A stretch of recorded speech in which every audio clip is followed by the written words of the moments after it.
Faire la lumière sur ce qui s'est passé à Moura du 27 au 31 mars 2022. Dans son rapport, le Haut Commissariat des Nations Unies aux droits de l'homme dresse le bilan de l'opération antiterroriste menée par l'armée malienne. Des pages dans lesquelles des exactions sont documentées jour après jour. Le 27 mars, depuis les airs, les forces armées maliennes appuyées par des supplétifs étrangers lancent leur opération.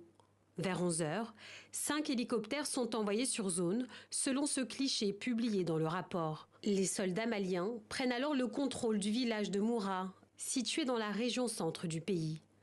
3000 hommes sont indistinctement arrêtés et rassemblés. Il y a quelques mois, TV5 Monde avait recueilli le témoignage de victimes.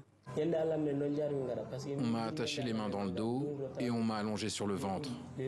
Je pensais que c'était fini pour moi. Je connais des jeunes qui sont devenus fous, qui ont perdu la tête. Ils n'avaient jamais vu un mort avant.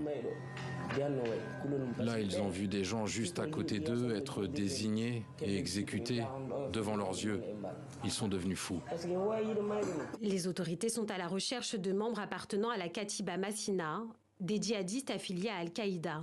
Le premier jour, une vingtaine de civils auraient perdu la vie. Les jours suivants, les exécutions se poursuivent selon le rapport.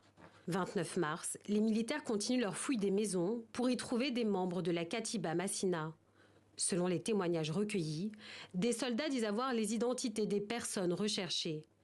4000 motos du village sont incendiées, vraisemblablement pour éviter les départs. 31 mars, les militaires demandent aux villageois de s'occuper des corps. Selon le rapport, la majorité des dépouilles seront enterrées ici, dans cette fosse commune. Près de 500 personnes vont trouver la mort durant ces 5 jours, dont 7 enfants et une vingtaine de femmes. Le rapport atteste de la présence de membres de la Katiba Massina, mais il n'aurait été qu'une trentaine sur place. À partir du témoignage de villageois, le rapport dénonce des violations du droit international humanitaire et du droit international de l'homme avec des exécutions sommaires, des tortures, au moins 58 cas de viol et des mauvais traitements. De son côté, le pouvoir malien a indiqué peu après les faits qu'il mènerait sa propre enquête. Son rapport est toujours attendu.